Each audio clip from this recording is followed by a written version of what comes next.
All right, welcome back. We're doing another Overcomm'd on a very different timing. Of course, you'll have noticed the upload time, but that's all good. We still have a lot to talk about, and we are going to be discussing one of those things straight away that is currently kind of unfolding. Like, we're going to get into a Vitality topic. Right now, we're recording as Vitality put belt to ass, I think is the best way to put it, to Aurora.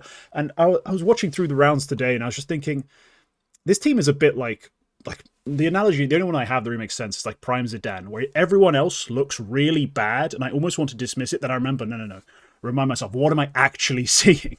Like, Vitality are actually doing so many very complex things so perfectly and efficiently that I'm just sitting there thinking Aurora are trash, and not for the usual host of reasons. Like, they just look bad at everything. So it's really almost a nightmare team to analyze, to talk about, to discuss. But joining me to try and make heads or tails of this sort of situation, to try and maybe even find a way to defeat this behemoth, is Thorin and Ted, of course, the analyst, the debater, and then myself in the middle, trying to keep it all together. Shall we get straight into this, fellas? Yeah, let's do it. All right.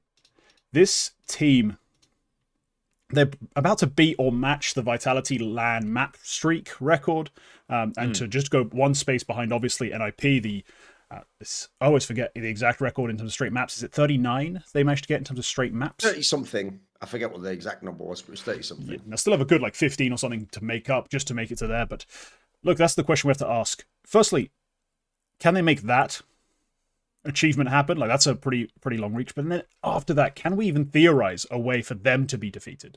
Like, can this Vitality side be broken down, not just by themselves, splitting up? Someone decides to go have a seventh kid or something else and decides, maybe now I'm good, I'll retire. Apex decides his hand's getting a bit crampy, an injury or something. Like, is there a way? If they don't shut themselves down, you mean? If they don't shut themselves down. Right. Like, we talk about the talent we have in the scene. That's something else that's come to me. It's like, surely there is a way for me to mix them, make a different roster. I mean, in theory, in the past, it was supposed to be Falcons, as we're going to get into in this show. I don't think it's going to happen anytime soon, but if the right combination of moves happened, the right kind of teams happened, how could someone beat this team? And if possible, if we're getting this crazy with it, could we find a team that could surpass them? I think at this point, if we want to start this conversation from there, first of all, I don't know what's going on in the personal lives of any of the players, but I think Apex has voiced this opinion a couple times throughout last year. I think these players realize that what they're doing right now is very special, and I can't really imagine that they themselves will want to, take some time off instead of, trying to become the greatest to ever do it, right? And make sure that there's not even a real conversation to be had there. I mean, it is very scary that they've now picked up 14 series in a row again, and they probably will make it 15 by the time of this episode being over, because they're just closing the game against Aurora again. In terms of whether you can put together a team that could beat these guys, I mean, there isn't an unbeatable team. I think there always will be someone that comes in, but does someone just come in now when Vitality is here and they're winning all the games and they're winning all the events? If we are having that conversation and we try to theorize and be like, well, this in-game leader and that Oper and this guy and that guy and that guy, that would mean that we put up this team together, and realistically, they need a couple of months in order to just get close to it. So are we doing kind of like a fantasy type? Yeah, we've got to fantasize a little bit. I mean, we can start at the most reasonable point, which is we're maintaining a core, or we're talking about specific teams that exist and one or two moves that we think they might need. Let's say you're a true believer. Do you believe, for example, Ted, that a Falcons with a better anchor than Tesses magically surpasses this roster? I mean, this is the issue with Falcons. No, I don't think that the Falcons with someone else than Tesses beats them. Maybe a team with Monacy and Kioske in there could beat them, right? But even that is not a certainty. I feel like at this point, if we are to use one person to start off building a team that could potentially be greater than Vitality, if this is the angle that we're taking, it should be Dong.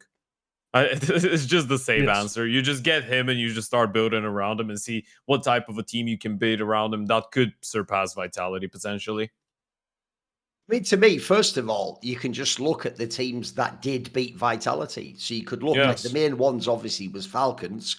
Yeah, the raw firepower. I actually think an underrated detail, by the way, as to why Falcons specifically was able to go against Vitality is that's one of the only teams that when Falcons goes against, they get the pure you're the underdog angle. Remember, even when Falcons isn't the underdog, because of the name value, we always treat them like they're the favourite anyway, even if they're not actually better. Like the joke is Paravision is a higher rated team, but we do think on paper, all the betting favourite certainly was Falcons. So another detail as to why I think if you're Falcons, your best. Obviously, we're not talking about any day of the week. We're talking about if you take your best day, you can beat Vitality. I can tell you one thing right now. Even if you think people like Nico and Monacy choke, they aren't at all afraid to play people like Zewo and Robspro. They've been doing it their whole career, and they know they're as good or better on the right day. Like that's the thing. That's actually why there's so much pressure on Falcons. Is these aren't supposed to even just be decent players. They're supposed to be in the stratified air of Simple and Zewo and Donk and be just untouchable. So I do think Falcons already shows that super firepower can do it. It's actually the thing I always say about Vitality.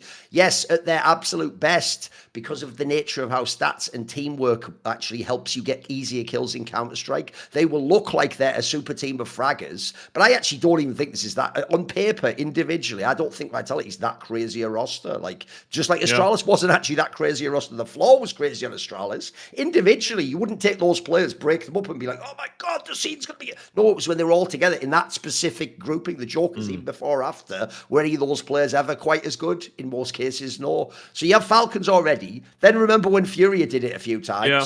Now, the Furia one was actually, believe it or not, even less sustainable than the Falcons one, because Furia was simultaneously fragging and to an insane degree. I'll point it out for the millionth time. Everyone's going, Molotov, he's dropped off loads. He's dropped off a bit. What's actually dropped off is Yuri doesn't do a 1.15 rating for whole tournaments now. When he did that 3 times in a row, they won 3 tournaments, believe it or not. That, if your 4th best player does that, like that's not even possible. So they had that, and at the time they're also a pretty clutch team too. So I think they had crazy firepower and they were clutch. And then the last one, it only happened like one time, was Mouse did beat them that one time. I always thought the reason Mouse had a chance is because they were pretty much for me a CT side team with Brawl, and they were never like a great T side team. But actually, people always underestimated how many games they won. Like for example, on Inferno on CT sides, but just having like a really nice spread of skilled players. So you couldn't even do the classic thing you do against certain teams. You can't avoid Donk. You were just running into players that were all skilled. The joke is even brawl on CT side or pop heads, mate. So I think you can see you need a baseline of fragging, I think, to have a chance in most of this scenario,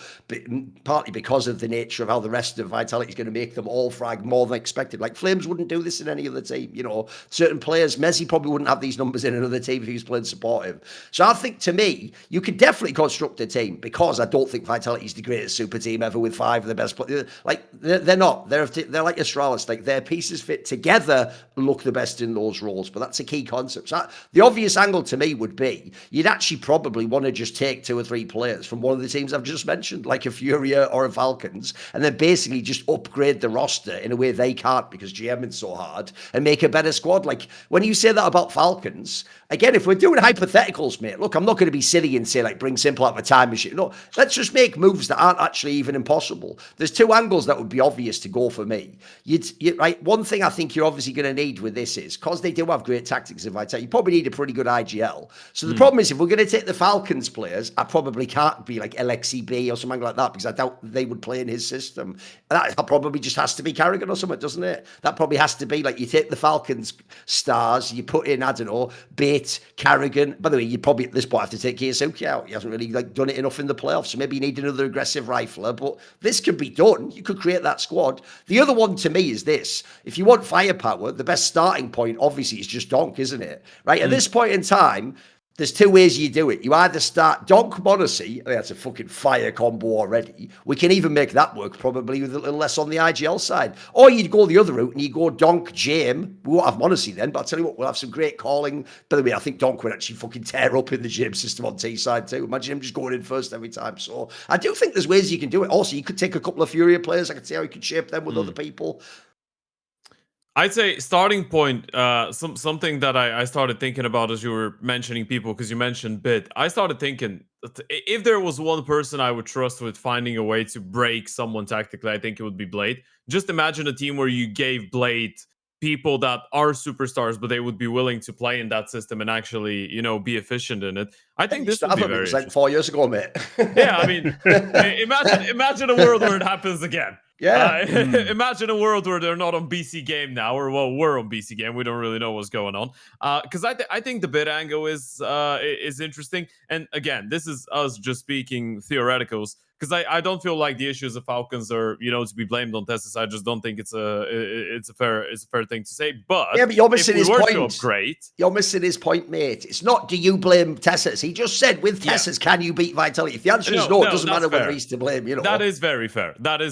So those are two separate questions. I'd say you bring in Bit for Tessus, and then you've got Bit and Monacy on the same team, which I think a lot of people have wanted to see. I'd say that instead of I think there's only two operas that you can go. You could also do a heavy gun angle too if you want that too. There's other people. You could. One.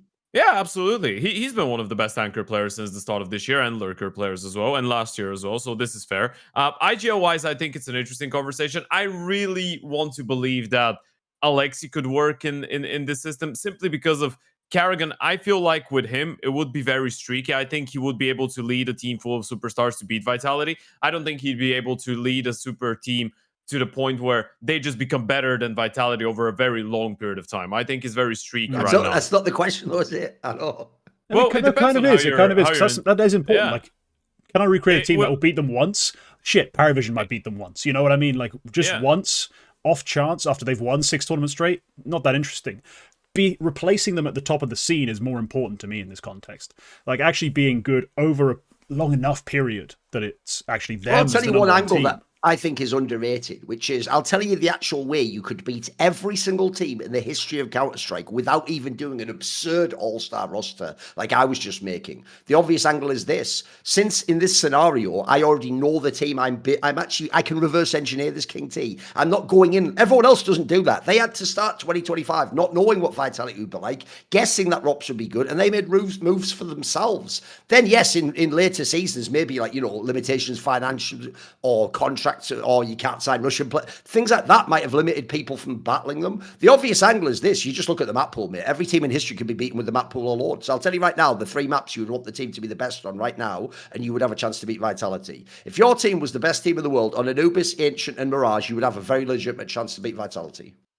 Okay, step that's 1. That's just because that's the current weaknesses of Vitality, Give me Alexi and Makaze. Then we'll figure out the rest of it. Sadly, that team doesn't actually exist because even though in theory you're right, the team with the closest map pool to that actually is Na'Vi, but then they don't have the raw fragging power, unfortunately, to get it over the line. So I think that's actually why you've seen so many analysts after that Pro League run say, even if they're not literally saying Na'Vi's number 2 in the world, they do think Na'Vi's the team most likely to beat Vitality for that reason, I think. Yeah, and I think that's a very, very sharp place to start from. And I think then if we talk about like what we see on Na'Vi that could be better, and what, in fact, that's even an underrated angle. Start with Na'Vi and upgrade them. Yeah, I mean, and let's take some players that essentially as well fit the sort of mold we see currently inhabited by these players. Like, is there a better bit? That's one place we can go. I think the easiest one for me is just if I need someone to play Wonderful's roles, who I think could be even better, Underblade. I mean, sure. I mean, we'll ignore the HLTV forum prejudices Blade allegedly has against Russians. That's a thing I've seen circulating whenever people have that debate. I think the Shiro for Wonderful move at that point, because we are talking about a player who is safe, steady, excellent late round, fantastic on a rifle.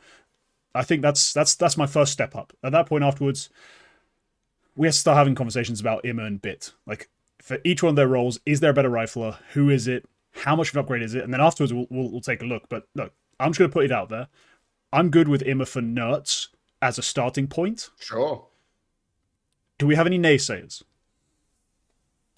I think he can definitely be better. I don't think it's a show-stopping upgrade if you're talking about it. It depends. Is there one in that role though? You know what I mean? Like in the way Imma plays on that team.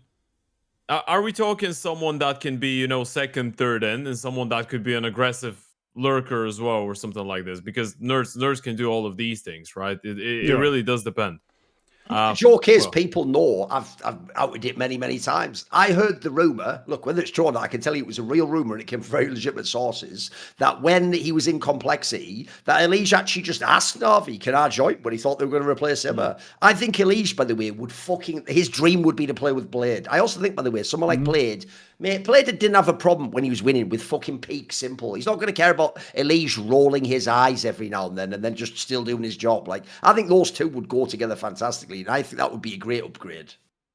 Yeah, Elige was the one I was thinking about as well. We actually had that conversation, I think, last week, where Elige feels a little bit more comfortable when he has someone to be the number one soldier, and he can be the second guy sometimes, or be the second guy that takes the most initiative on T sides, which is kind of like how things are going to be now with Malps and how things were with Stewie back in the day. It could be like this with Makaze on the team if you decide to keep him, or if we're going full crazy here, just bring Donk over alongside Shiro maybe.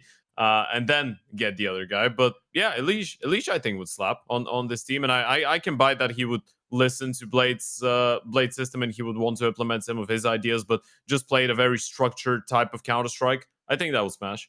By the way, the sad thing is, if we're just talking about any type of defensive, aggressive riflers, there's loads of them are actually available for this squad, mate. The problem is, can they join Na'Vi? Again, that's why, to me, as long as we're going hypothetical, we don't have to worry about that part. It's hypothetical, it's not real. We're not really actually... So, like, the joke is, most of them could do that. In fact, it's most of the X-Phase players. You could have Twists in this team. You could, by the way, you could do, like, three different roles. You could have Frozen instead of Frozen. That would also work. Like, most of these players, this is why, actually, people don't realise the real discussion we're sort of having here, it's the elephant in the room is, it's not even that general managing is bad. It's just that all these weird extra constraints, like some people have a war going on, so they can't take people from that. The contract buyouts are too high. People are locked into certain squads. Like, these are actually the real things stopping it happening. One thing back in the day that I actually think made it harder to stay at the top was all the obvious moves just tended to happen eventually. The key word is eventually. Even if it wasn't like right now when you think it should, eventually that player would end up on that team if they were really that good and the team needed them. And then it just happened. Now it feels like those moves don't actually happen. Yeah, I think FaZe was the greatest example of that, right? And G2 as well, to some extent. I think those two teams made it very, very obvious that these moves would happen. With FaZe, it was kind of like Nico would play on Mouse for such a long time, and he'd be so good, everyone would be waiting for him to go to that superstar team. He goes over there. Robs, same thing with Mouse. Actually, Mouse did it a couple of times.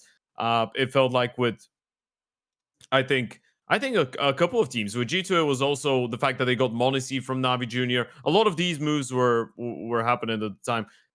I think it's still interesting today that we have some players that I think could be circled around that are not for whatever reason. I'm going to drop the BlameF name here. Do we think that BlameF joining one of these teams could actually help with the firepower department? Because he's actually been playing very well on Big. Now, I know he's not playing for the best team or against the best teams ever, but he seems to be in good shape. I do have to... Also, he's IGLing again. I have a lot of, like, I'm not a BlameF hater. I've always been fighting his fight.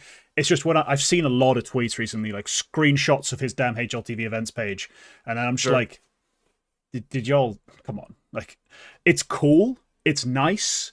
But that by itself doesn't make me go, yes, I need him on my Vitality beta. I've seen him in Tier 1 at his best.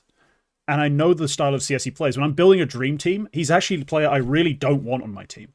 If I have to get a team with 3 subpar fraggers to be competent in Tier 1, hell yeah, give me BlameF. Give me BlameF. He can mold the game around him. We could be very specific to his strengths and his style. But I don't know if he just slots into another system.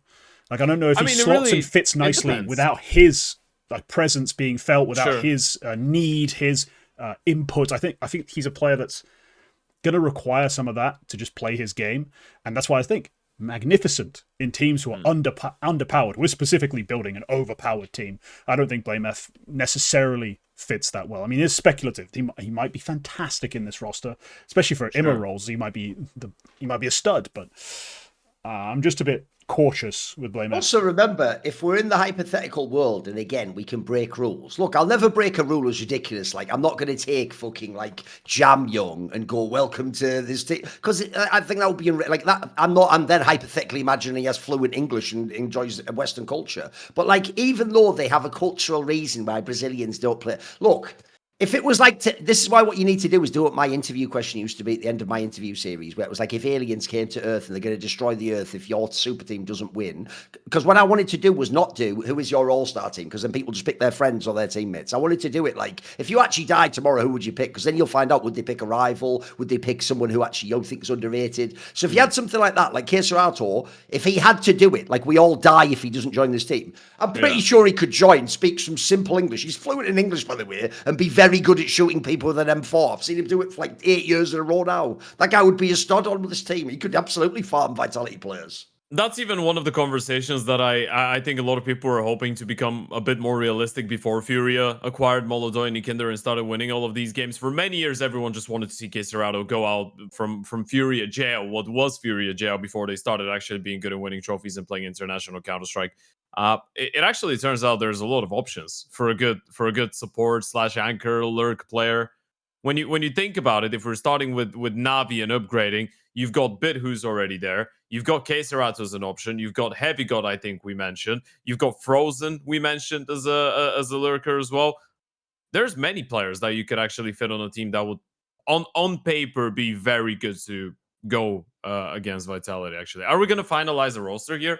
What is the Not a real what are we thing, doing? bro. It's just spitballing. We're just No. I know. know. But I think it would be fun to just put up a list. Because remember, of 5 again, players. I've got the the whole BC. We can go premise- make this happen. Like, If the whole Yeah. premise is this doesn't have to be real, but it just in theory could happen if everyone agreed, then the reason why also you think of someone like Keserato is, bro, they would, in the same way as Flames and Rops will never have any fucking overlap in their game and can both be at their absolute max, I'm pretty sure Donk and Keserato would just be fucking unbelievable bookends on T-side. Like, how would you ever beat that combo? Like, the premise there would be every time Donk has that 3k and dies, then Keserato just gets like the 2k at the end to complete the round, doesn't it? Like, or when Donk gets killed first, sometimes Keserato still gets like a sick ass 3k on the way. Like, I think a team like that would be extremely strong. But there's obvious reasons why that isn't a team made in real life. How the fuck would a Russian guy and a Brazilian guy ever get to where should we play together? That convo wouldn't even happen. It sounds like the beginning of a joke, doesn't it? yeah, a very confusing, I think very niche joke, but yeah, a joke nonetheless. I do think we've ended up in a pretty interesting place where the most realistic option does end up feeling like right now it's Navi with some firepower buffs. Like, if you did find them, if that could be done. Although in the long run, it is just who can assemble, as we saw at various points last year, that peak sort of group that can shoot as hard and at least get some of the tactics right, or vice versa, get some of the tactics. The obvious combo is Blade and Donk, right? You can insert whoever else you want, mate. If I just give me those two, we could probably do something. Yeah, just get these two and get someone in between Monacy, Shiro, or James to be the Oper, and then you figure out the rest. Maybe just Monacy and Shiro, but yeah.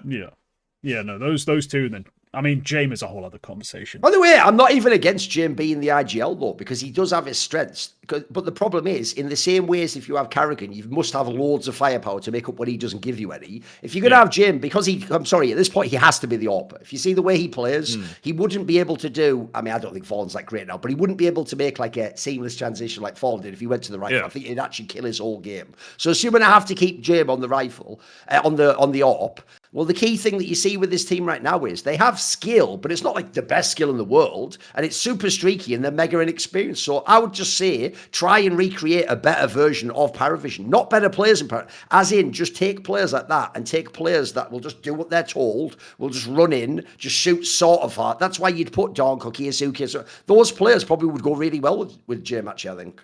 Yeah, just a bundle of young Russian-speaking players. You don't have to limit to Russians, but yeah, who are just better versions. I mean, the hard part is just getting them to listen, but if we're hypotheticals, let's pretend they listen. Let's pretend they buy in.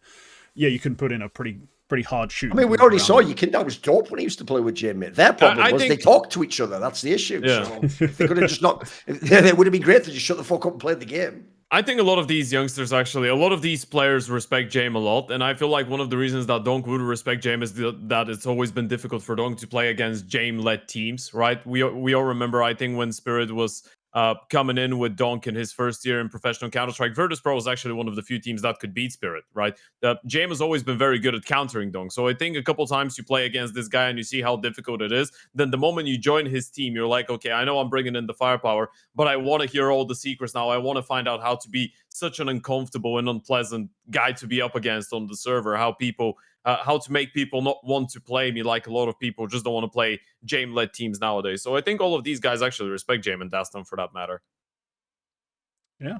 Well, if and when they make it happen, hopefully that is true and we do see something magnificent. But for now, we just have to bow down and submit. They smashed Aurora 2-0. Are we shocked? It's now 17 straight maps on LAN that Vitality have won. I believe that's where the count's at.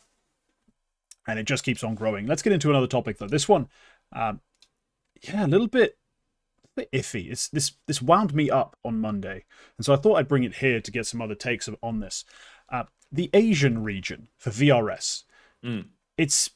We've seen it before, where domestic play seemed to get a bit strange and decided way too much on way too little, is how I'd like to phrase it. The current VRS for Asia, number one is the Mongols. No one's surprised. They have 1,700 points. No one's going to catch them in the scene. Number two, with 1,304, is Thunder Down Under. Now, if you are scratching your head wondering who on earth this five is, it's Dexter, Liaz, Alistair, ASAP, and TJP. Phenoms. It's FlyQuest and a couple of friends.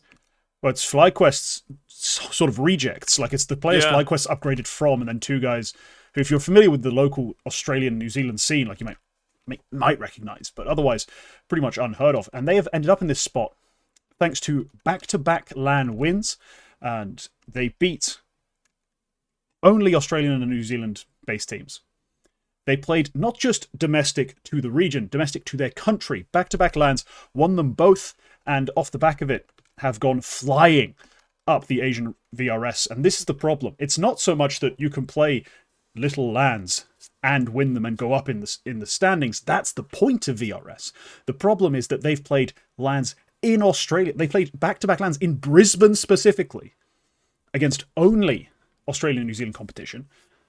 And just off the back of that, are now pretty much guaranteed to make the major. Like, there's loopholes and there's problems, and this is technically a design.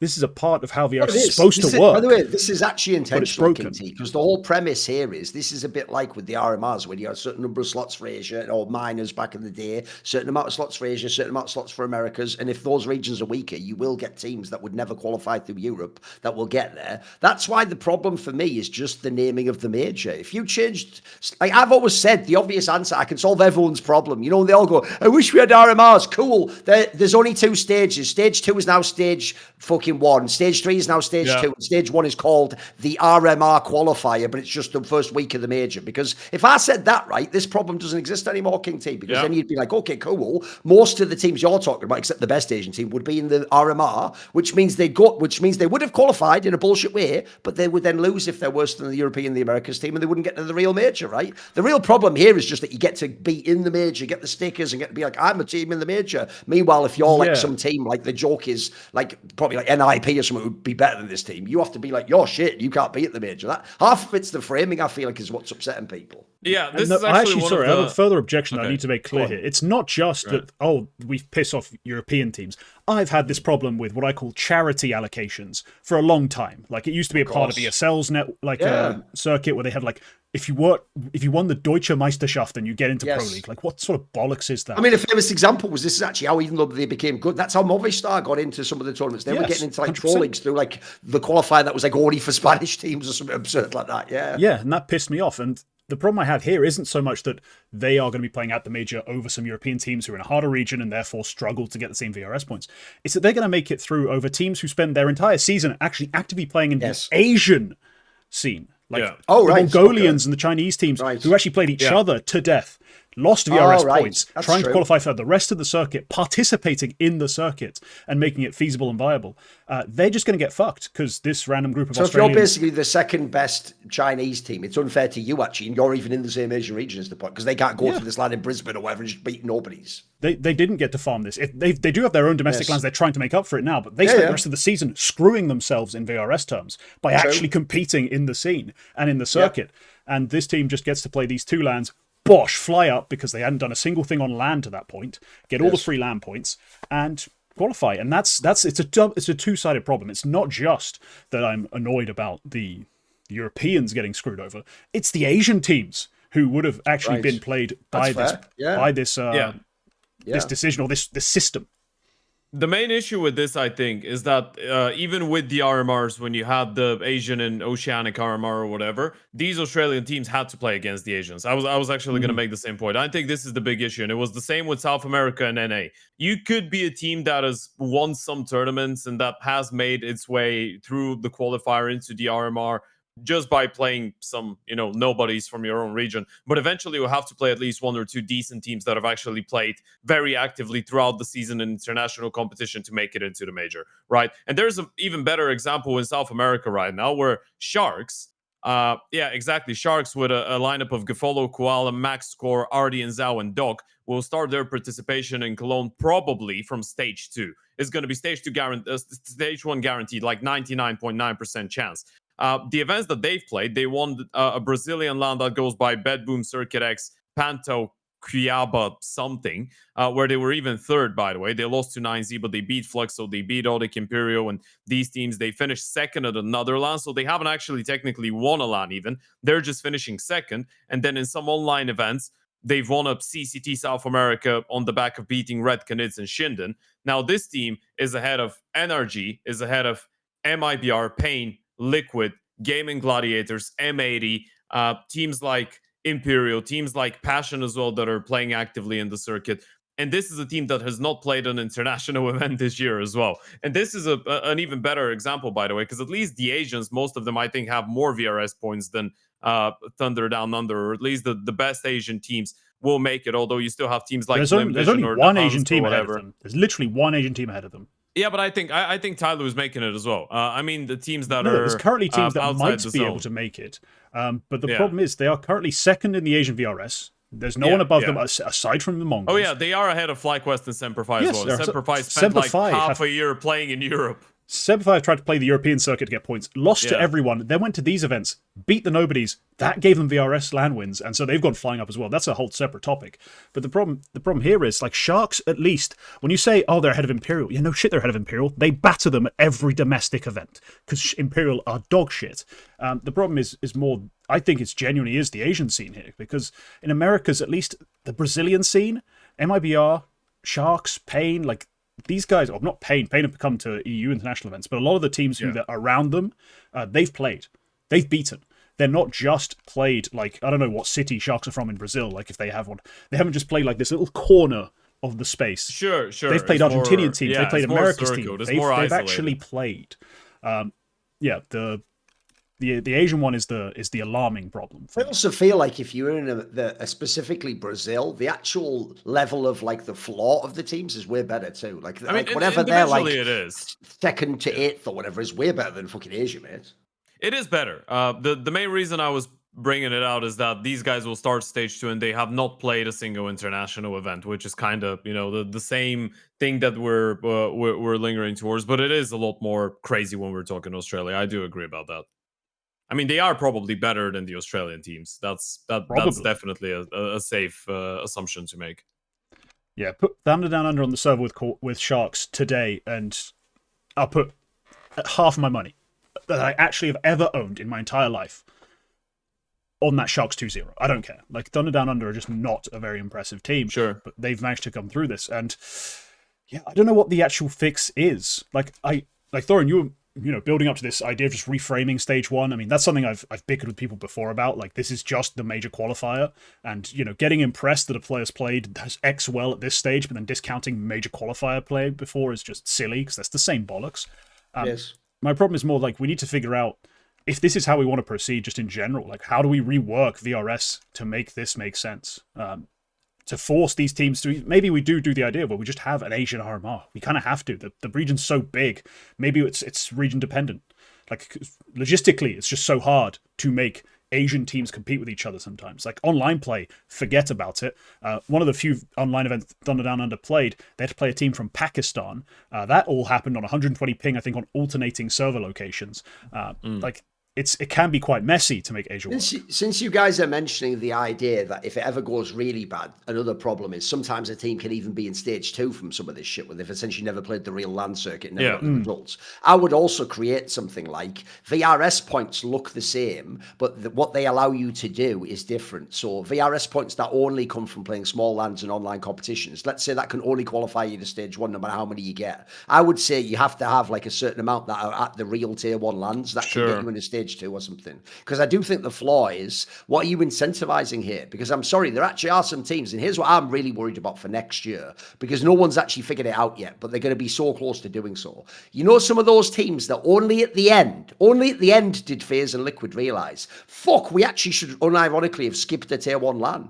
Going to one of these tier 1 lands actually sort of fucked us because we didn't win any games there. You're going to get teams that actually do get really cynical about which like tier 1 lands they play, bro. Remember before, the idea was you never turn on the invite. You wanted to be there because that's the circuit. Now, because everything's like, yeah, but if you get in the major, you get the sticker money, and it's so much. And also, like Faye showed, you can just redeem your whole season. You can be shit your whole season as long as you have one little run there, you were good, and we pretend you were, right? I think like that's also why you want to make it so that you incentivize people, even if they're going to try and get to the major using this, to go to some tier 1 lands. That's essential. The circuit is tier 1 lands. It isn't just the major. That's the problem we have with this discussion.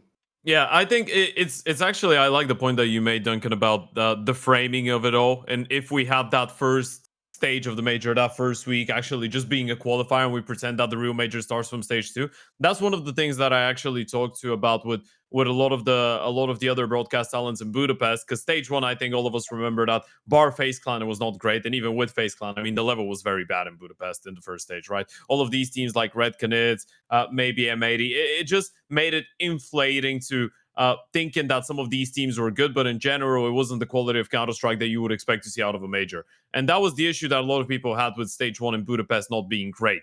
If that was framed as this is the qualifier, and then the major starts in stage 2, it's fantastic. But then how will the players react? Well, I guess it's the thing that you can't really make them happy at all times. They will always have something to complain about, because then they will say, well, it was great to have actually 32 teams that are getting sticker money and that get to say that they've qualified for a major or whatever. But I do think it is a little bit less prestigious now, especially when you have teams like that coming in, and it is a problem.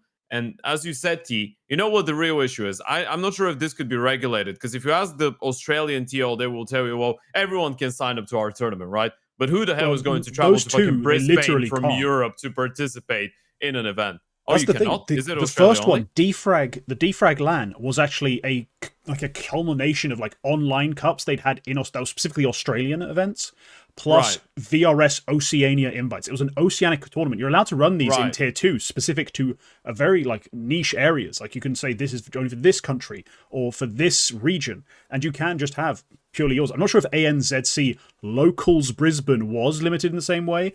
I haven't found exact confirmation, but I'm pretty sure it was, seeing as it was C tier on Liquipedia. So yeah, you can run highly specified. It says it was all open qualifier teams, by the way, for open qualifier. Was that qualifier open to everyone? It doesn't actually have to be. By the way, as Kingt said, this is something Valve even confirmed they wanted. This wasn't over. When I first heard, this all goes back VRS to when Imperial Female Valkyries got the invite to go to the like PGL and then the IM, right? When that happened, everyone was like, what? And what happened is, the reason why there was a giant discussion online, if you criticized it, that you must be a sexist, is morons heard the word invite before they knew what VRS was and thought they were invited. And so you were just going, I hate women, don't invite women. It was never that. It was never an invite even. You just got it off points. And then secondly, people also thought, I even thought this first, oh, it's an oversight. Valve designed a system around all of tier 1 and how the men play, and then they just didn't know there was a women's LAN circuit that actually has massive prize money called Impact. And so it's just an oversight. If they'd have known, they'd have, like quickly patched up, corrected the bug, as it were, and then there'd be no problem. It turns out, if you ever read the actual thing that Valve put as to how you could invite, one of the conditions, and this is what the female tournaments confirmed, was you could limit it, like you're saying. You could actually make your event only for Brazilians or something like that, or it could be only for some other, in this case, only for women. That was actually designed and baked into the system. It wasn't an oversight. They wanted that. The problem here, obviously, is being, and sadly this is going to happen every time with Valve software, is they think, what, is this idea good? Let me just try it. They never seem to dry run an idea and see what are all the permutations of what can happen. So I don't know if they actually intended like Imperial and the best female team to get in. I think they just thought, well, we wouldn't want to stop people having female tournaments or Brazilian tournaments or local tournaments. They just didn't think to themselves what would be the most extreme loophole that could then be used to then like insert that team into the major in this case. So I think that's the issue, is they just didn't think like holistically about how the whole ecosystem would work. I think the intentions were good, essentially. Yeah, the intentions were good, and the intentions were fairly long-sighted, because it was also to stimulate the tier 2 LAN circuit, which had almost entirely died. Like, we were in a pretty dark place in terms of tier 2 on like LAN play. Online, sure, there's a billion cups. Those are a piece of piss to run. But, people were very disconnected from CS. You didn't go to local events to the same extent. Creating the VRS system and giving people points for attending smaller LANs did make a lot of sense. The problem is they didn't think about how small can the LAN be, and how many points can you still get for that LAN? That's the problem. The 50 points or whatever it is you get per LAN win when you haven't had LAN wins or when you've only seen online play ends up being way too powerful in regions that are not Europe. Like, you can't just show up to a couple European LANs, win a few games, and just be in the major. We've seen that. 100 Thieves showed up to European LANs, got their LAN wins, went flying up, but did not make major levels of gains. In smaller regions, that's the oversight. So I do think that's something that needs to be fixed or adjusted or somehow rebalanced. It may be that, again, as I said, we might need different rulebooks for different regions, just because you can't treat them perfectly the same. They are not the same. You know, Europe has a large player base that's also condensed enough to where online play and international travel actually isn't that difficult. You know, within Europe, you can travel fairly freely. Sure, there's limitations for specific Europeans, but in general, Europe is quite easy to travel between. The Americas is huge. Asia, even bigger, and both of them have smaller player bases. Like, you do kind of have to implement different rulebooks, and I think that's something that Valve needs to work on. And again, this would be great if they just had an esports commission. This could be lumped into. But no, instead, we have to rely on the wisdom of people who think we should lose bullets when we reload. So fuck me. Like, we're probably not going to see an actual fix to this. No. And the Asian scene especially is going to continue to be a clusterfuck. Yeah. Every 6 months, we'll see this kind of bullshit pop up. And it's just whoever min-maxes it the most, you know, absurdly. Like, we're going to see like 6 pure Mongolian LAN events next year, all in Ulaanbaatar for like $2,000. Like next season, probably, no, next year. Like $2,000 each just to get them their LAN victories. Their teams like the Huns, the Chinggis Warriors. They only had 2 of those this year, I think, that were truly min-maxed in that way, and both went horrifically wrong for those teams. They're going to push it to the extreme, I think, seeing this work for the Aussies. I'll give you another reason, though, why it won't be fixed, unfortunately, like a very practical reason. It's a cynical one, but this is how they think, I'm afraid. This is why, actually, remember, this is one of the only areas where Valve gets to decide things top-down in Counter-Strike. They choose not to do it elsewhere in the scene. They don't, like, tell ESL how to run their tournaments and what to do over here, except for, like, you know, tell us when the event is so we can get visas, basically, right? This is what every game dev does in every single game, and it's why, actually, there is actually a direct conflict of interest between having the developer of the game also run the esports circuit, because it's going to be extremely rare that the developer of the game takes off his I'm the developer of the game and my role is to make as much money from the game as possible, and then puts on the hat of I'm making a competitive ecosystem for esports in which the best teams and players compete and win. Because unfortunately, even if they pretend to put on that second hat, the first hat never comes off. And so here's what happens. In games like League of Legends, for example, the same problem exists. Even though, essentially, if you have to have a look at the results of their World Championship, it's just Korean teams and the odd Chinese team. And, like, it's a miracle if a European team does anything. And North American teams essentially almost never did anything. They still have to pretend like these regions are comparable. And one of the reasons why is essentially delusion, which is they're not going to admit, like, you know what, this is really just a game that Koreans and Chinese are good in. And the rest of it sort of died off. They have to lie to themselves that it is possible still that the West could have, like, the teams that could be as good. We have to do the same thing here, because Valve still need to lie to themselves, like, but we want to encourage the growth of the game in China, so they have to believe like an Asian team will rise up. We want South America to become just as strong as you. Like, listen, this is like politicians telling you some shite when really they just have their own, like, agenda behind financially why they want to do something. They'll sell you like a pipe dream of some idealistic utopia, and then the idea is, this is the genius of doing it. If you come out against it, you just sound like you're against what it sounds like a wonderful dream, as opposed to you're just a practical person going, this won't work. And in fact, as we're talking about, in the short term, because there's no even proven long-term result here, the short term will just be that you will actually unfairly just hinder a bunch of other teams that are good. I mean, the real problem we have in this conversation is when I watch sports like tennis, nothing comparable to this exists, boys. They don't just give, like, 5 French players a spot in the French Open. Like, as far as I know, it's just the top X amount of people in the, and then they have a couple of wild cards for, like, sort of media purposes when you invite an old pro. But that's at the bottom, where normally that player's going to go out in the first round. It's just to make, like, one of the matches. Essentially, those spots are meritocracies. Those are just, like, the best players playing. And in this analogy, if actually nobody from Asia was good, then they would never be in the Grand Slam. If everyone from Asia was good, it would only be Asian players in the Grand Slam. That's pure meritocracy. We're not only not close to that in esports. I actually think because the developer wants, they don't, like, put it this way, if they did the major I want, Chinese fan would have no reason to watch. So to Valve, they're like, but I want the fan to watch and I want the game to grow and I want there to be a VRS tournaments in China for Chai and Roni because that's how it's going to get as big as Europe. Look, it'll never get as big as Europe, but they want to believe that. So I think there's a conflict there, unfortunately. I don't think you can bridge it. Tennis is actually a great example of that because I think they somehow they have that wild card invite, but then even if you are a domestic representative, you start the competition from a very early round, and then the invitees that are actually the players from the top 20 or the top 30, they just start from later on stages of the event, right? So it's kind of like you are part of the event, but you're not part of the event, which is not really the case here. It would be different if we had these Australian and Asian teams going through some sort of an international qualifying stage and then they make it to the major. Then I think it would be a lot more prestigious for them as well. But I don't think that's fixable actually with the way that our the VRS is working right now. What would be an easy fix to that? Just create some sort of a very weird system that says events that are being played in this country or that country, they're going to give you this amount of points calculated on the back of, let's say, the average of VRS points that teams from your region in general have, so you don't get much more than European ones. Can they really make the European LAN event with $10,000 more prestigious and giving you more points than the Australian one with $10,000? If they can do that, then probably that could be a fix. But then again, you don't need it would the be $10,000. very subjective.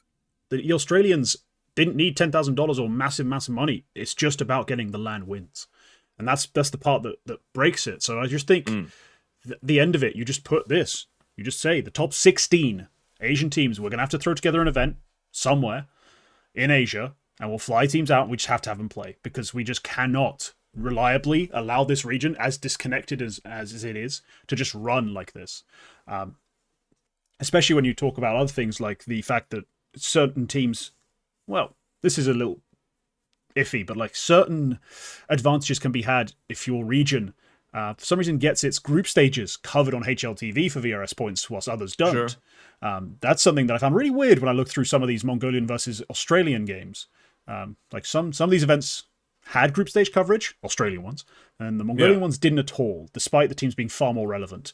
There's a lot to intimate and to insinuate another classic on that front. one that I know, and this is actually something I know that Messi also pointed out many times before he was in 100 Thieves, is another problem you have is this is why people even want the small lands to run Swiss, because now people want it to be that. Like, they've done some tournaments, they've done a bunch now of these small lands where actually the big name doesn't start on day one. Like the joke is there's teams that are at this tournament now in the playoffs, like Aurora, that are already scheduled for lands that start like a day later, but that's because they don't play the first round. It's on some like Snow Sweet Snow shit where they join in at the cool part, and then you're in the bomb part. Believe it or not, Messi also pointed out that there were actually tournaments where teams, because they were only going to farm the land wins, didn't want that. They wanted to actually start, and he even theorized you could actually have teams throw like an early game to get more matches, because they wanted to get the matches against easier opposition in the group stage, as opposed to have to like win all the playoff games to get the extra amount of land wins. So that's another flaw with this system, is as soon as you create a thing like it's this amount of land wins, well then now I'm going to want to go to the tournament where I don't play a group stage with 2 matches. I want the chance to win 3 or 5 matches before I get to the playoffs. That's why so many are round robin best of one.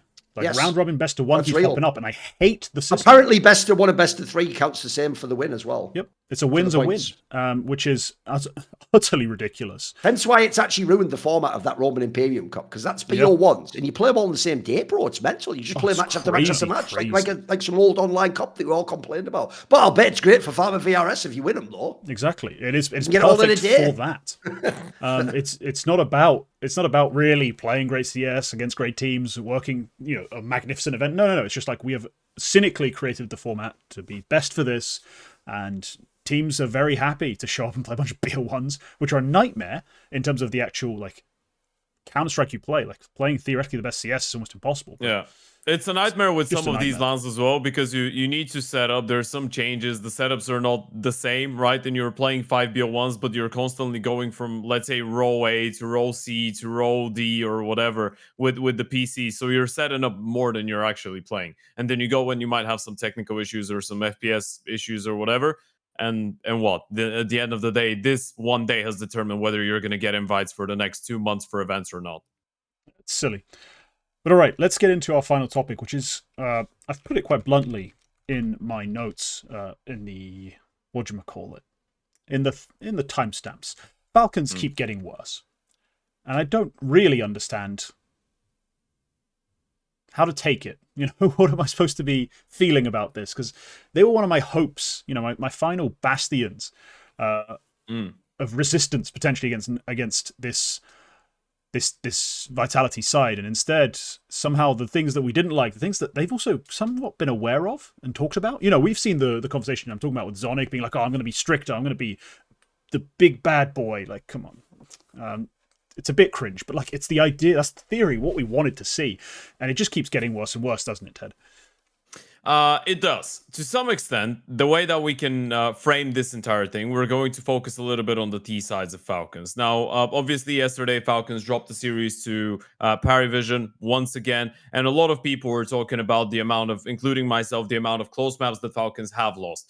The 13-11 on Dust 2, the 13-11 on Inferno, the 16-14 on Dust 2, the 13-11 on Mirage. Those are 4 maps that they've lost only to Parivision this year. And with a lot of these maps, Falcons being on the T sides. Now, the T sides are the one thing that I will focus on as well in that conversation, because I feel like multiple times, starting from last year, going through even the Budapest major against Spirit on Dust 2, there was multiple examples of Falcons getting an early lead and being unable to convert wins on the T side.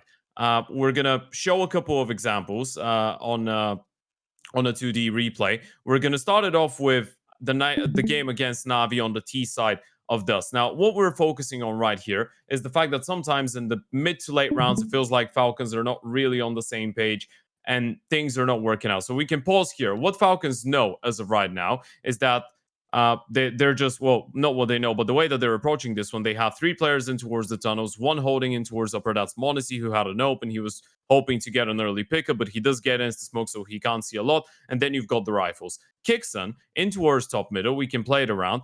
Is going to find that early kill onto Ime. Flash comes in. There's the nade that basically confirms there could be some aggression. There goes the kill.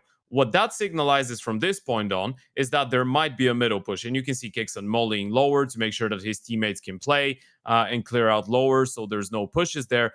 What we're seeing on the minimap is Kixon just flashing for himself and swinging middle when you catch Ime playing that deep of a top middle angle, just believing that there won't be anybody there. Look at the players in towards lower and tell me that they are on the same page with Kixon, because it doesn't really feel like it. What we're seeing right here is a great example of this team just not playing together. It just feels like everyone's doing their own thing. Kioski and Nico are just clearing out lower. You've got Tessus holding in towards long, and Kixon just swings middle, dies. They're out of there. They get the 1-for-1. And from that point on, sure, they will get the kill in towards bid, but they end up losing the round. And we're going to see the way that they lose it, by the way. It's another one of these situations where it just feels like they're relying on something a little bit more random. Nico walks inside of the smoke, and you can see how both Tessus and Monacy are just stuck in towards the tunnels. They're waiting. Nico tells them, just wait for me to make a play. And no one is being proactive. They're just sat there being very passive. Nico's trying to walk through a smoke, essentially just puck his way out of this round. He gets punished, and at that point, the round is basically over. And that round is just one small example of Falcons not really being on the same page in some of these rounds. Now, the other round we're going to take a look at from this same game is going to be round number 22. Oh no, actually, I think we scratched that, but we can just use it for a quick example. When you look at the rounds that they are playing, it all starts with a bit of a default, and this one is going to start in a similar way. Molly in towards short, smoke in towards middle. You get that mid control. At this point, you know the CTs have gotten long control, and you do get Makazi to get a lucky kill onto Tessus through the smoke. From that point on, Falcons just have middle and short. They don't have any presence in towards the extremities, which again is one of the issues that we're going to see in another example. They will show a little bit of presence in towards short. And then from around 120, 115, 120, when they get blocked in towards short, there will be around 20, 25 seconds of lack of proactivity, lack of initiative. You're just basically waiting for the short smoke to fade away and not doing anything. Remember, this entire time, the CTs can push long. They can push tunnels. They can find a whole lot of space. And in the end of the day, what you're trying to do is just throw a couple smokes in towards short, walk out middle, and just hope for the best, because you lose one player, you're out of util, and you have no options. So I think this Dust 2 game in general just embodies the way that, especially on Dust 2, but we're going to see a couple of Mirage examples in a second, Falcons are running out of T-side ideas towards the latter stages of buy rounds. And I don't know if this is something that we could pin on the IGLing, the coaching, the preparation for the games, or just the depth of the playbook. I don't really know what the reason is, but from the outside, it just feels like sometimes there's no answers and they don't really know what they should be doing in a situation like this. Yeah, I think it's tough to pin down exactly who it is. I mean, the first example you showed us, it feels very Kixan-y. Like, maybe it's Kixan, maybe it's the comms across the team, but why is Kixan trying that? Why is he going for that? Like, he should know the lower tunnels, like, pack isn't ready to take this kind of risk, this kind of gamble. I think the part where he throws a flash to try and, prevent that trade frag or prevent someone else from pushing up is fine. The fact that he then just swings out like a bozo is, well, that's why the term was invented. That's why we've seen so much of that, from B-Trams on Twitter. It's like, that is just a pure bozo death. Like, there was no reason to give away the 5v4 there. There was no reason to just go swinging out. It is a very simple read when you catch someone in that position, because not very often do teams throw a player up to top mid with zero plan. Some players will go for it, and teams will let them go do it solo. But this isn't that kind of this is Na'Vi, for crying out loud. It's very rare to see Immer, of all people, especially, just solo doing some nonsense. Like, he's trading someone. He's to be traded. Like, he's doing something in the flow of the system, the flow of the team. So the first one feels very Kixan and very commie. The second one is just pure. We haven't a fucking clue what we're doing. Yeah, it's just one of us gets killed through a smoke and we don't really know what to do with the round until the end of it, which is very, very weird when you're playing that level of game and you have these players and you are that type of a team. By the way, this is why I do blame people like Tesses.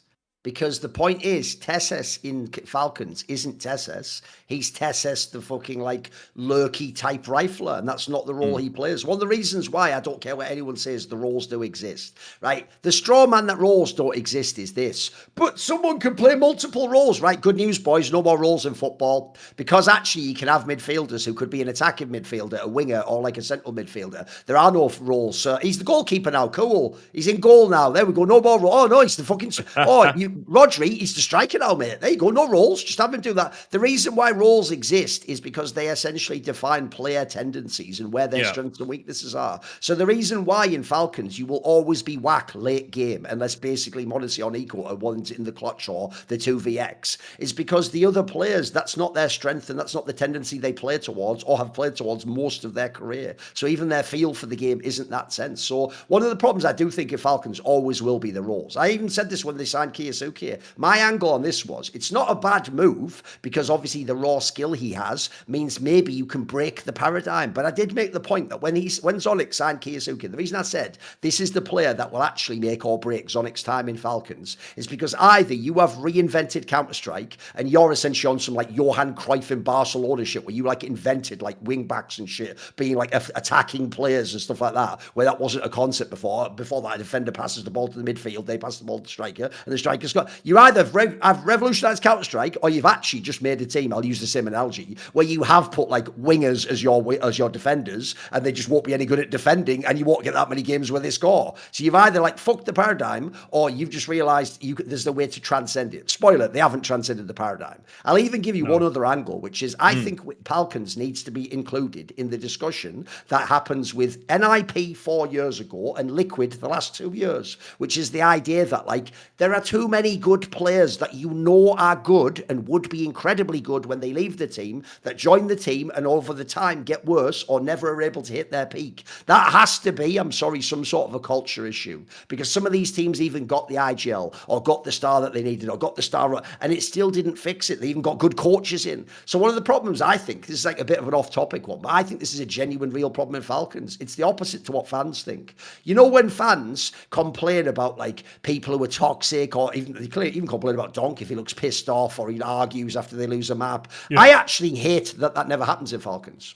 I hate that in Falcons. It looks like everyone loses and goes, gosh darn it. And then they go outside and they do that group huddle. And are you ready? Remember the most unpopular moment in the history of Falcons had nothing to do with the Saudis. It was the unpacking the backpack moment with Lars Robel, Borosh, and the Mad Magisk and Snappy lineup of Falcons. Sure. It was the idea that they were being mean and bullying him, right?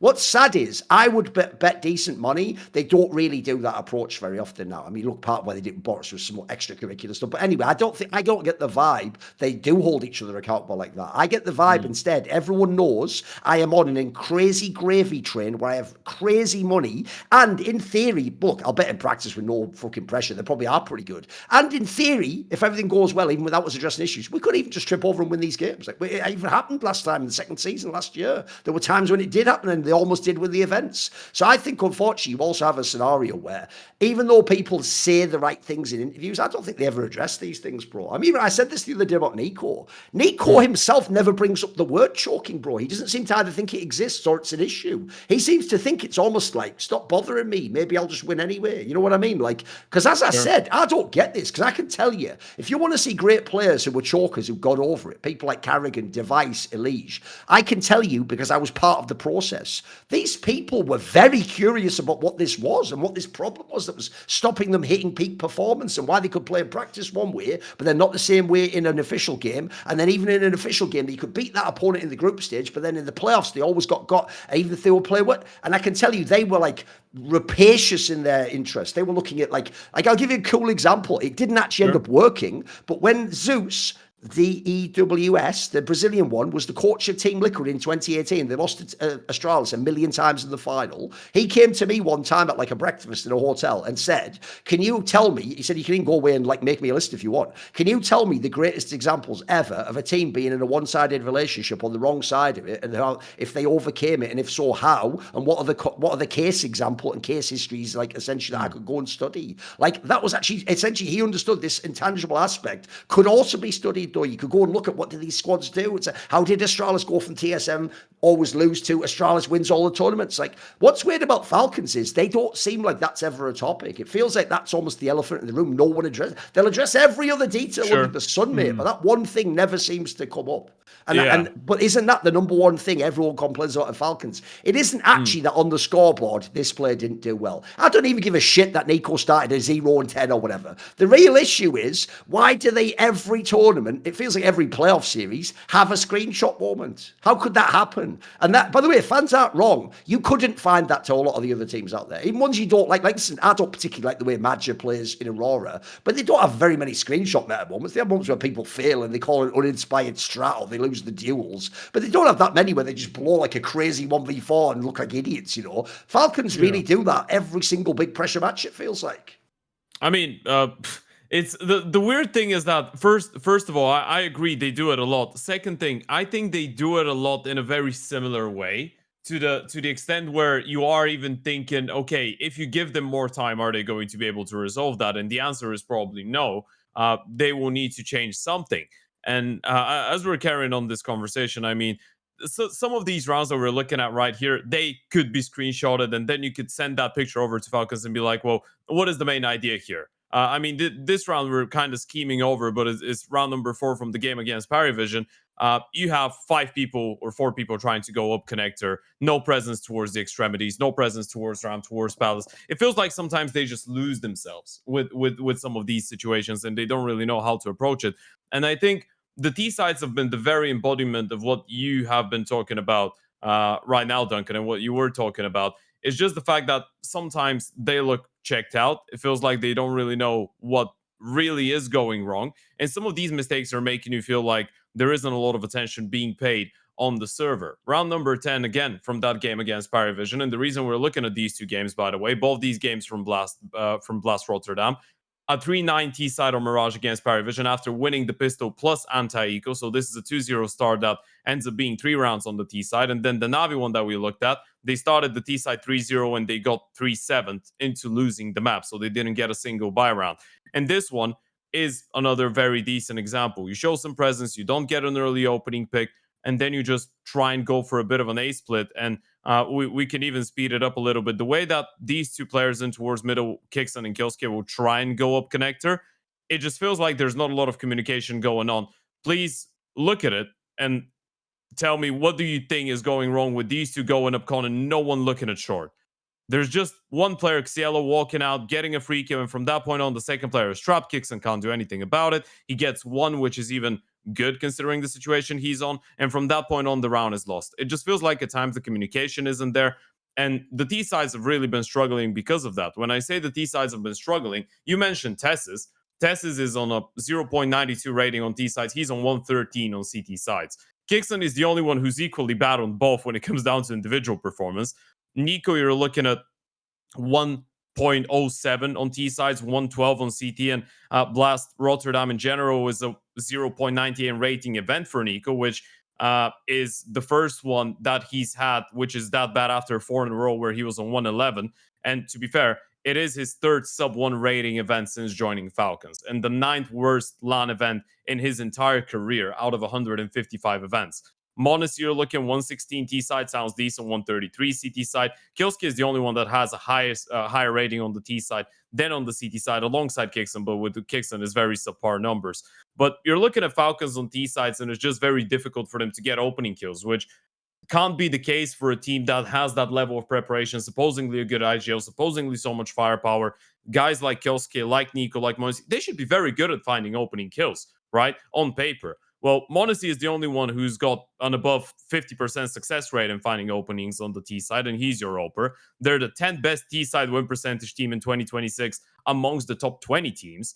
7th in opening kills, 12th in multi kills, 10th in 5v4s, 9th in 4v5s, 12th in trades. All of these stats are, in the end of the day, just numbers on a board. But this is the embodiment of a team that is supposed to be competing for trophies. When you are around the 10th best in all of these stats on the T side, you're probably not going to win trophies. And we've seen time and time again them being in a good position and not being able to get that 1 or 2 rounds that they need towards the end of a game on the T side to close.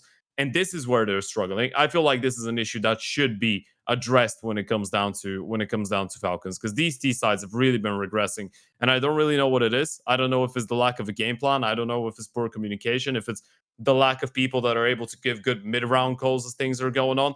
But the T sides out of Falcons have been very, very lackluster as of the start of 2026.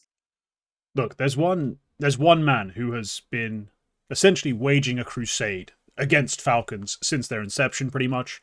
And Kassad, whilst sometimes I do just tune out some of his takes that he has, because it's just like, oh, it's another week, another Kassad doesn't like Falcons take. There's one where I think he really, really nailed it. And it was essentially, Falcons are a bunch of divas with a coach who can't keep them in line. Like divas who, not in terms of they bicker with each other, but divas as in they've made their money, they've made their status, they have this ridiculous sort of level of fame for their age, and all they have to do is just not get kicked off the team. Especially the younger guys. Like, they just put up their ratings, they're going to be on the roster, they're going to get loads of fans, they're going to make a shit ton of money, then go to the clubs, they can show up to the training with a Gucci bag, as well, I think it was something like that was one of the complaints. Like, that's what he meant by that, even though people thought that meant they're not allowed to have Gucci bags. That is the gist of what he meant by that, yes. Yes. It sort of feels like a team that are too talented for their own good, and with someone in charge who doesn't understand how to manage that. It's like the worst French teams, like who showed up to World Cups, all dressed up, in their fancy suits, were supposed to be the best team in the world, ended up fighting and basically disbanding as a national soccer team prior to playing like the full extent of their World Cup matches and go home in last place. Like, that's how Falcons feel to me. I feel like I'm watching like the 2014 World Cup as a Frenchman. Like, I do not understand how this doesn't work, but it just doesn't, and I think it's systemic. And it does have to start, unfortunately, with probably a Zonic removal. If we want to see Falcons use this talent to even something resembling the best of its abilities, we have to start chopping.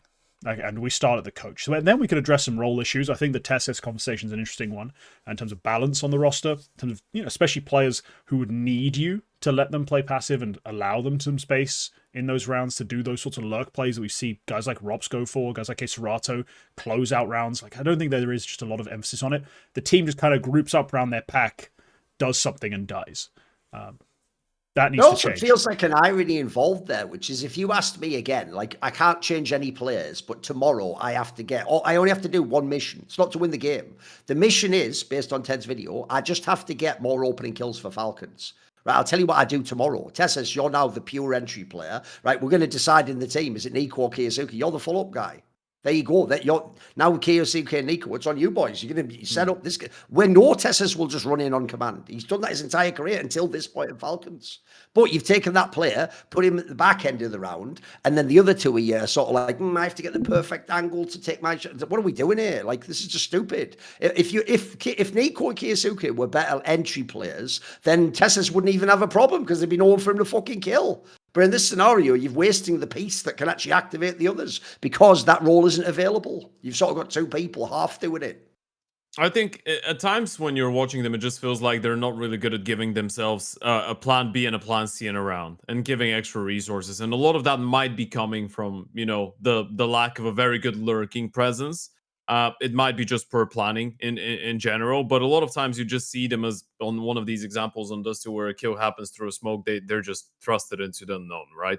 And this is where what you're saying could be very impactful. I thought initially when Kyosuke joined this team, Nico was going to go back to being a little bit more lurky, right? I think a lot of people were having that even conversation. Implied as much that he was going to like give up roles and shit. It doesn't seem like he did though. If he did, he went quickly back.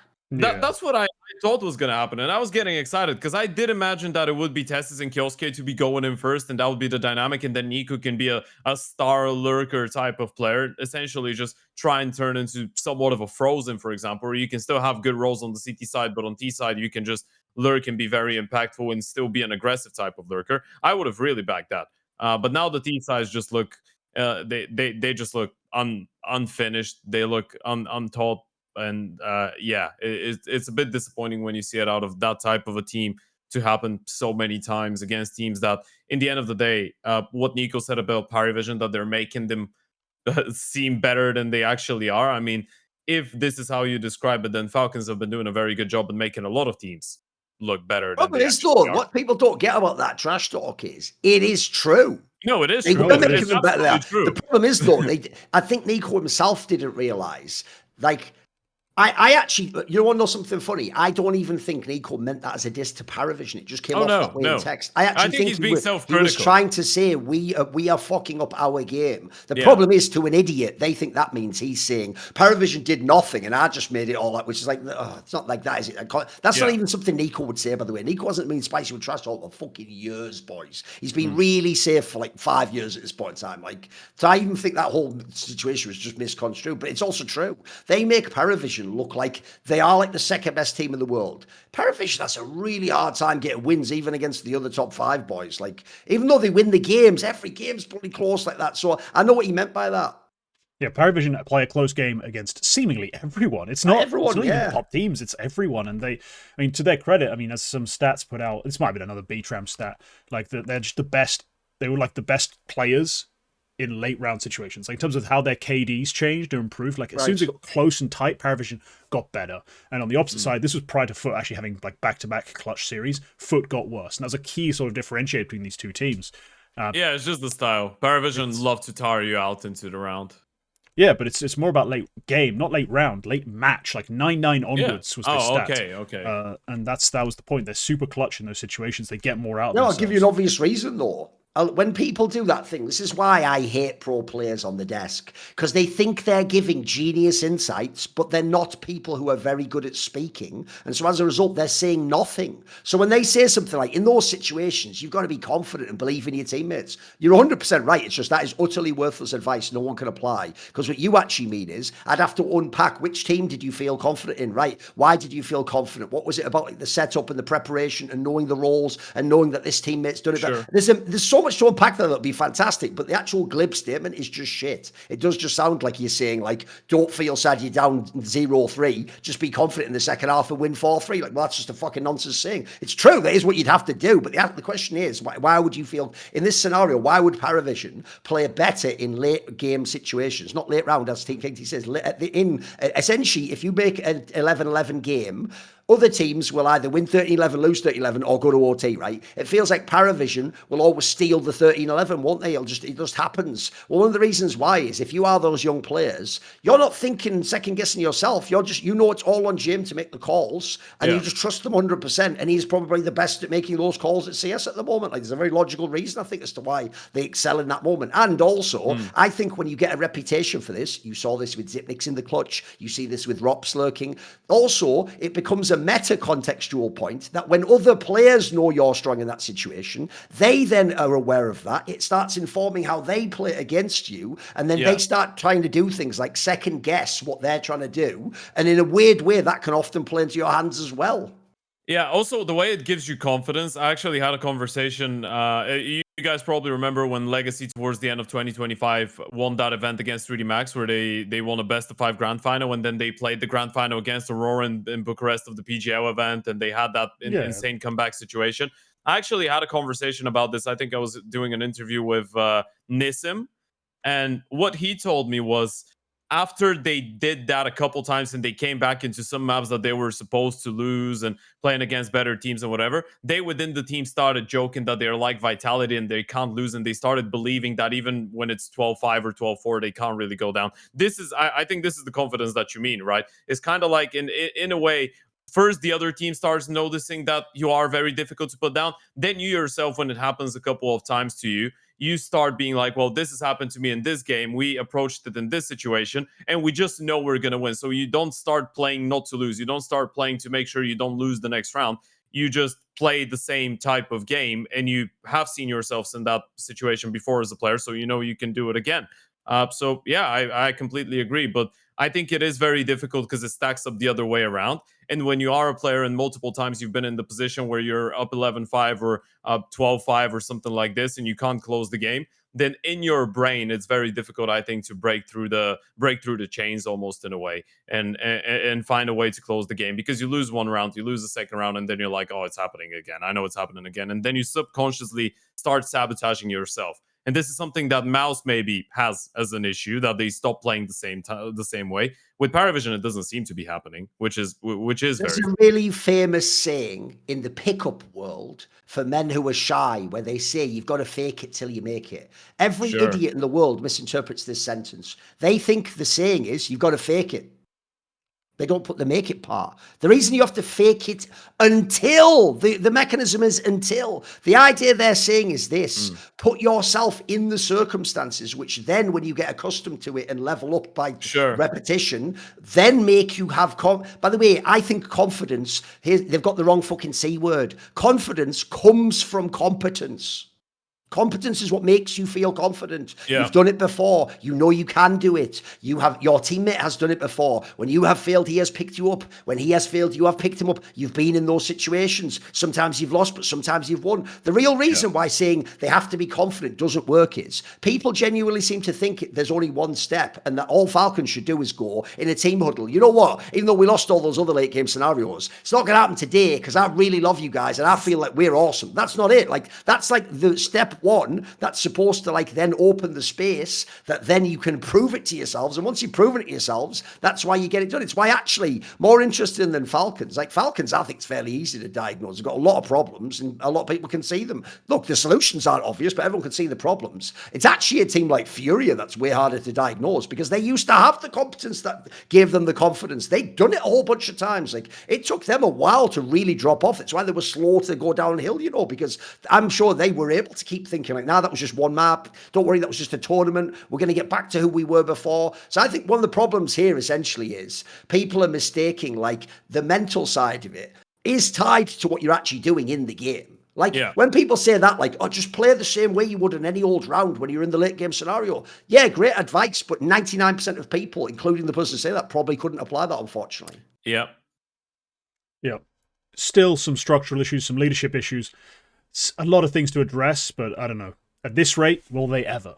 Or will they just make another move? One more superstar is the old adage, and that might happen before we see some serious, I think, leadership changes in the Falcons camp. But that's going to wrap it up for today. We're going to all go off and watch Na'Vi Paravision, of course, the battle for second best team in the world. Who would have bloody thought that, given the way last year played out? But it should be entertaining. Thank you for watching. If you enjoyed, leave a comment on us, your thoughts on any of these takes, any of these topics. Sub for more. Remember, the best way to support the channel is to become a member. We'll see you next time.